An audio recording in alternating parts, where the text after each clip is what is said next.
సరిహద్దు ప్రాంతమైన ఇచ్చాపురంలో gas mafia వ్యవహారం కలకలం రేపుతోంది. స్థానికులకు సరఫరా కావాల్సిన డొమెస్టిక్, కమర్షియల్ గ్యాస్ సిలిండర్లను పక్క రాష్టం ఒరిస్సాకు అక్రమంగా తరలిస్తున్నారనే ఆరోపణలు వెల్లువెత్తుతున్నాయి. శ్రీ వెంకట సిద్ధ భైరవి గ్యాస్ ఏజెన్సీపై ఈ ఆరోపణలు తీవ్రంగా వినిపిస్తున్నాయి.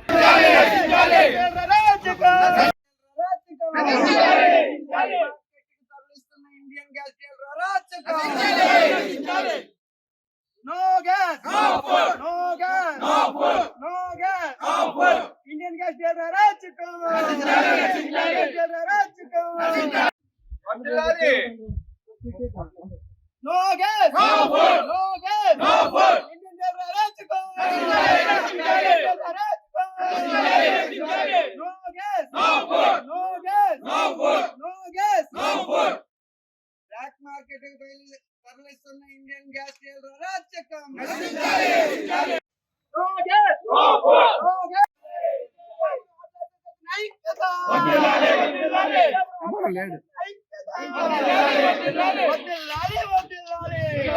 ఐక్యత. తీసుకోండి ఉండండి అలాగే ఇక్కడ ఇండియన్ గ్యాస్ ఆయన కంప్లీట్ గా బ్లాక్ మార్కెట్. ఇప్పుడు ఉన్న ఇంతమంది బతుకుతున్నారు, కనీసం ఇంట్లో ఇబ్బంది అది లేకపోతే జరగదని చెప్పి కూడా ఆయన ఇబ్బంది చేస్తున్నాడు. దీని మీద మేము దాని మీద విజిలెన్స్ కంప్లైంట్ చేస్తున్నాము, కలెక్టర్ గారికి కంప్లైంట్ చేస్తున్నాము, సీఎం కూడా అంటే మన సీఎం గారికి కూడా పెడుతున్నాం సార్. మీరు దీని మీద తక్షణ చర్య తీసుకొని ఇమీడియట్ గా గ్యాస్ గోడౌన్ సీజ్ చేసి తక్షణంగా ఏజెంట్ ను మార్చాలని కోరుకుంటున్నారు సార్. మా హోటల్స్ వారికి ఇవ్వకుండా అక్రమంగా పక్క రాష్ట్రాలకి బ్లాక్ మార్కెట్ ద్వారా అమ్ముతున్నారు. దానికి ఉన్న ఆధారాలన్నీ కూడా ఉన్నాయి. కాబట్టి వెంటనే ఈ డీలర్షిప్ ని తక్షణమే తొలగించి కొత్త డీలర్షిప్ ని ఇవ్వాల్సిందిగా మీ పత్రికా ముఖంగా తెలియజేస్తున్నాం. ఇంకో విషయంకి వచ్చేసరికి గ్యాస్ కంపెనీలో మనము ఒక గ్యాస్ డీలర్ దగ్గర ఒక కనెక్షన్ కావాలంటే ఒక అప్లికేషన్ సబ్మిట్ చేస్తాం సార్.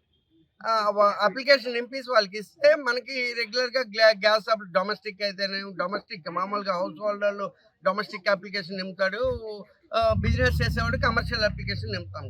కానీ ఇక్కడ ఏజెంట్ తన సొంతంగా తను ఏం చేశాడంటే మొత్తం అందరితో 100 రూపాయల స్టాంప్ పేపర్ల మీద సంతకాలు తీసుకొని 20 రూపాయల స్టాంప్ పేపర్ల మీద సంతకాలు తీసుకొని దాని మీద వీళ్ళ పత్రాల మీద సంతకాలు తీసుకొని చేసుకున్నాడు సార్. ఒప్పంద పత్రము అని రాయించి తీసుకున్నాడు సార్. అయితే ఈ ఒప్పంద పత్రం అనేది తను ఏ విధంగా తప్పుదారిని పట్టిస్తే మాత్రం దీన్ని వదిలిపెట్టేది లేదండి. ఎందుకంటే ఎక్కడా కూడా లేని విధంగా తన సొంతంగా తను ఈ పత్రాల మీద సంతకాలు పెట్టించుకొని తీసుకోవడం అనేది చాలా దారుణం సార్. దీన్ని కలెక్టర్ గారి నోటీస్కి పట్టుకెళ్తున్నాం.